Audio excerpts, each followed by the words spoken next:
Assalamualaikum warahmatullahi wabarakatuh. Perkenalkan, nama saya Hamina dari Prodi Agribisnis dengan NIM 09105809210111, mata kuliah Sistem Informasi Bisnis yang diampu oleh Ibu Asterini Padapi. Di sini saya akan menjelaskan tentang konsep sistem informasi. Yang pertama yaitu konsep dasar sistem. Secara sederhana, suatu sistem dapat diartikan sebagai suatu perkumpulan atau himpunan dari unsur komponen atau variabel yang terorganisir, saling berinteraksi, saling tergantung satu sama lain, dan terpadu. Teori sistem secara umum yang pertama kali diuraikan oleh Kenneth Boulding, terutama menekankan pentingnya perhatian terhadap setiap bagian yang membentuk sebuah sistem. Kecenderungan manusia yang mendapatkan tugas memimpin suatu organisasi adalah terlalu memusatkan perhatian pada salah satu komponen. Teori sistem mengatakan bahwa sistem unsur pembentukan organisasi adalah penting dan harus mendapatkan perhatian yang utuh supaya manajer dapat bertindak lebih efektif. Yang dimaksud unsur atau komponen pembentuk organisasi di sini bukan hanya bagian-bagian yang tampak secara fisik, tetapi juga hal-hal yang mungkin bersifat abstrak atau konseptual seperti misi, pekerjaan, kegiatan, kelompok informal, dan lain sebagainya. Teori sistem melahirkan konsep-konsep futuristik. Salah satu konsep tersebut terkenal adalah konsep sibernetika. Konsep bidang kajian ilmiah ini terutama berkaitan dengan upaya menerapkan berbagai disiplin ilmu, yaitu ilmu perilaku, fisika, biologi, dan teknik. Oleh karena itu, sibernetika biasanya berkaitan dengan usaha-usaha otomasi, tugas-tugas yang dilakukan oleh manusia, sehingga melahirkan studi tentang robotika, kecerdasan buatan, dan lain-lain. Adalah suatu masukan atau input, pengolahan atau processing, dan keluaran atau output. Selain itu, suatu sistem tidak lepas dari lingkungan sekitarnya, maka umpan balik dapat berasal dari lingkungan sistem yang dimaksud. Organisasi dapat dipandang sebagai sistem yang tentunya akan memiliki semua unsur ini. Adapun sistem lainnya yaitu konsep sinergi. Konsep ini mengandalkan bahwa di dalam suatu sistem output dari suatu organisasi diharapkan lebih besar daripada output individual atau output masing-masing bagian. Kegiatan bersama dari bagian yang terpisah tetapi saling berhubungan secara bersama-sama akan menghasilkan efek total yang lebih besar daripada jumlah bagian secara individual dan terpisah. Ini berarti bahwa 2 ditambah 2 tidak sama dengan 4, tetapi memungkinkan sama dengan 5 atau lebih. Sebuah sistem terdiri atas bagian-bagian atau komponen yang terpadu untuk satu tujuan. Modal dasar dari bentuk sistem ini adalah adanya masukan, pengolahan, dan keluaran. Akan tetapi, sistem ini dapat dikembangkan hingga menyatakan media penyimpanan. Sistem dapat terbuka dan tertutup, akan tetapi sistem informasi biasanya adalah sistem terbuka. Artinya, sistem-sistem tersebut dapat menerima beberapa masukan dari lingkungan luarnya. Pengusuran sistem atasan subsistem adalah sebuah tindakan penting dalam menyederhanakan perencanaan sistem. Pengayanan sistem biasanya membutuhkan beberapa mekanisme pemisahan atau mengurangi kerumitan koordinasi dan komunikasi. Pengendalian dalam sistem adalah berdasarkan umpan balik yang dapat terbuka maupun tertutup. Sedangkan penyaringan dapat dilakukan untuk persyaratan pengolahan dengan mengurangi masukan. Hukum variasi kebutuhan menjadi penting dalam merencanakan sistem karena pengendalian karena menyatakan perlunya suatu metode yang mengadakan tanggapan pengendalian bagi sistem keadaan variabel yang terkendali. Rancangan sistem diterapkan dalam tahapan teratur pada analisis sistem dan pada manajemen proyek. Konsep-konsep Sistem juga mempunyai penerapan langsung pada perencanaan sistem informasi atau SISPO. Yang kedua yaitu terminologi subsistem.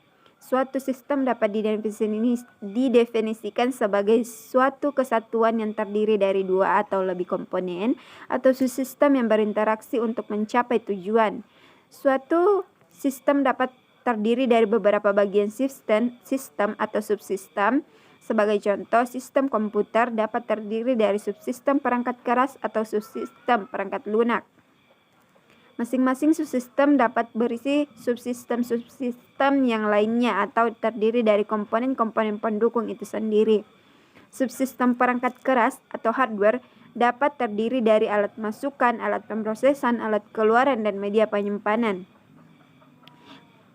Konsep sebuah sistem menuntut perancangan pertimbangan suatu sistem sebagai sebuah kesatuan, akan tetapi kesatuan sistem mungkin terlalu besar untuk dianalisis secara rinci. Oleh karena itu, sistem dibagian atau diuraikan atas beberapa subsistem. Pengertian sebuah subsistem sebenarnya merupakan bagian dari satu sistem itu sendiri. Norman Leger dalam bukunya mengatakan bahwa subsistem adalah serangkaian kegiatan yang dapat ditentukan identitasnya yang berhubungan dalam satu sistem. Gordon B. Davis dalam bukunya mengatakan bahwa sistem terdiri atas beberapa subsistem, batasan, dan penghubung antara anatafase dalam suatu sistem. Ditelaah secara cermat untuk menjamin bahwa hubungan antara subsistem didefinisikan secara jelas dan bahwa jumlah sebuah subsistem merupakan keseluruhan sistem.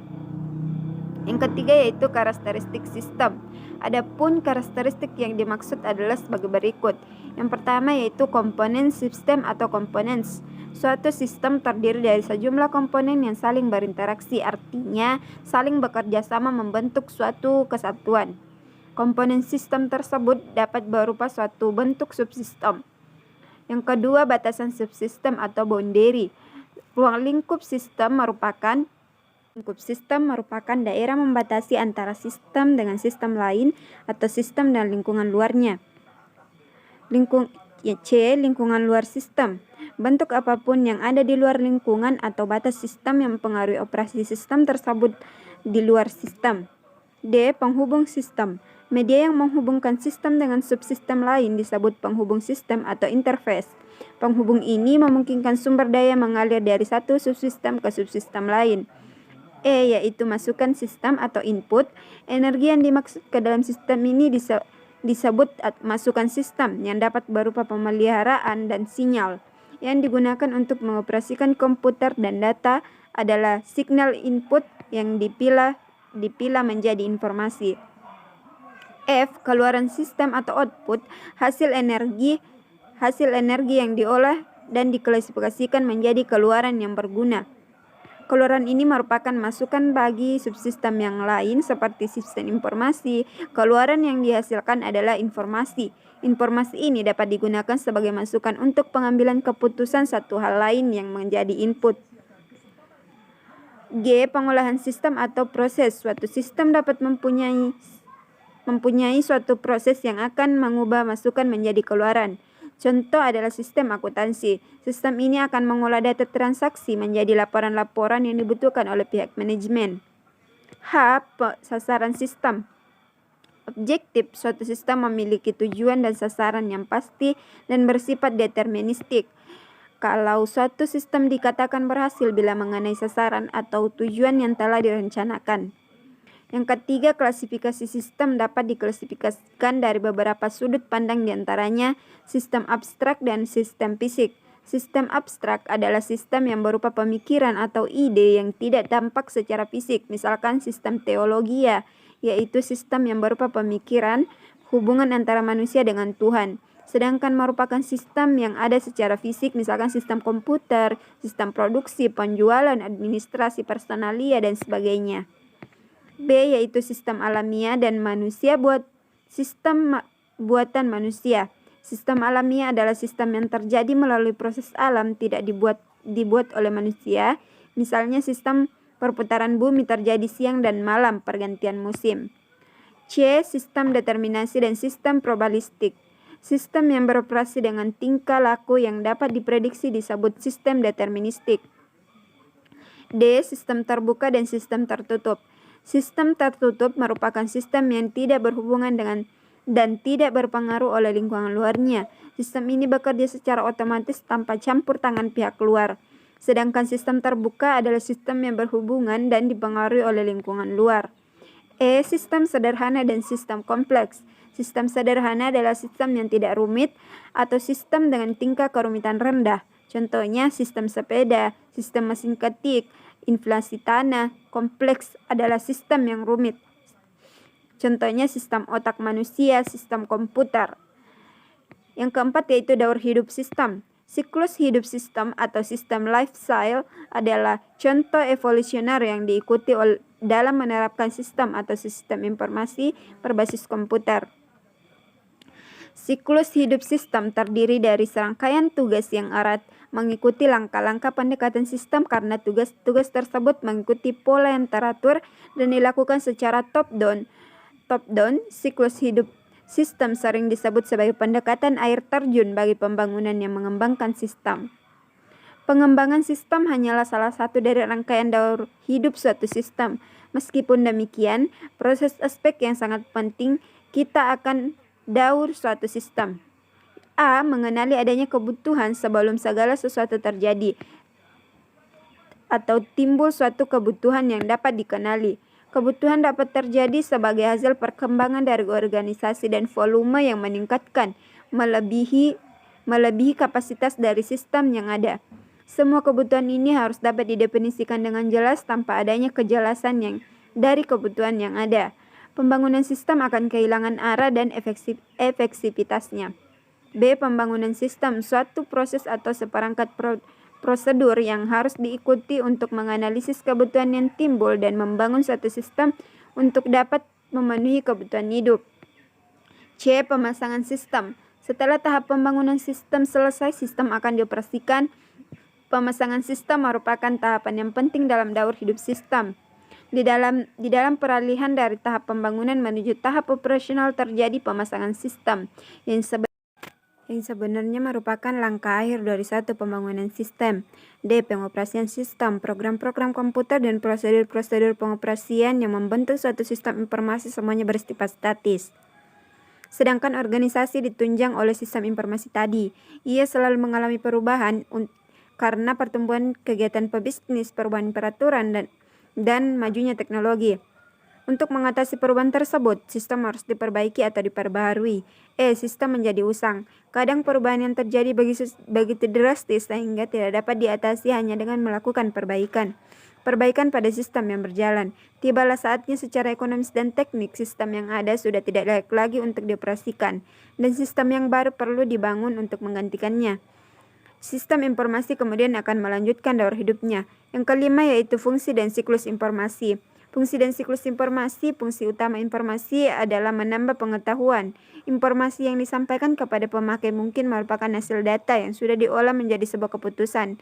Akan tetapi dalam kebanyakan pengambilan keputusan yang kompleks, informasi hanya dapat menambah kemungkinan kepastian atau mengurangi bermacam-macam pilihan. Informasi yang disediakan bagi pengambilan keputusan memberi satu kemungkinan faktor risiko pada tingkat pendapatan yang berbeda. Fungsi informasi adalah memberikan satu dasar kemungkinan untuk menganggap seleksi kepada pengambilan keputusan. Fungsi informasi untuk mengarahkan email keputusan mengenai apa yang harus dilakukan, tetapi mengurangi keadaan dan ketidakpastian sehingga yang baik. Fungsi lain dari informasi adalah memberikan standar aturan dan aturan keputusan untuk penentu dan penyebaran tanda-tanda kesalahan dan umpan balik guna mencapai tujuan kontrol. Dengan kata lain, dengan menganggap bahwa keputusan menanam modal dalam suatu proyek, informasi diperlukan untuk membantu mengontrol pelaksanaan proyek. Data tersebut akan ditangkap sebagai input dan diproses kembali lewat satu model, dan seterusnya sehingga membentuk suatu siklus. Siklus inilah yang disebut siklus informasi. Selanjutnya, Framework Sistem Informasi. Menurut Hakim 2010 menjelaskan bahwa framework adalah koleksi atau kumpulan potongan-potongan program yang disusun atau diorganisasikan sedemikian rupa sehingga dapat digunakan untuk membuat aplikasi utuh tanpa membuatnya semua dari awal. Sedangkan menurut Raharjo 2015, framework adalah suatu kumpulan kode berupa pustaka dan alat yang dipadukan sedemikian rupa menjadi satu kerangka kerja guna mempermudah dan mempercepat proses pengembangan aplikasi web. Jadi framework adalah kumpulan-kumpulan potongan program kerja yang dipadukan menjadi satu kerja yang digunakan untuk membantu dalam pembuatan sebuah aplikasi. Framework adalah sebutan untuk sebuah kerangka kerja yang digunakan para developer aplikasi atau software untuk mempermudah mereka dalam membuat maupun mengembangkan sebuah software atau aplikasi. Framework sendiri berisikan fungsi dasar dan perintah yang lazim dipakai untuk membuat dan mengembangkan sebuah software atau aplikasi dengan harapan aplikasi yang dibuat dibangun secara lebih terstruktur, lebih cepat, serta lebih tersusun dengan rapi. Macam-macam framework menurut Stephen 2018. Yang pertama framework PHP, yang kedua kode igniter atau CI, yang ketiga framework JavaScript Square, yang keempat framework Ruby, yang kelima Ruby on Rails atau ROR. Manfaat framework adalah sebagai berikut. Yang pertama, membantu kerja developer dalam membangun aplikasi sehingga aplikasi bisa selesai dalam waktu singkat. Yang kedua, penerapan desain patterns memudahkan dalam rancangan, pengembangan, dan pemeliharaan sistem. Yang ketiga, stability dan reliability. Aplikasi yang kita bangun lebih stabil dan handal karena berbasis pada framework yang sudah teruji stabilitas dan keandalannya. Yang keempat yaitu coding style konsisten, yaitu memudahkan dalam membaca kode dalam menemukan bugs.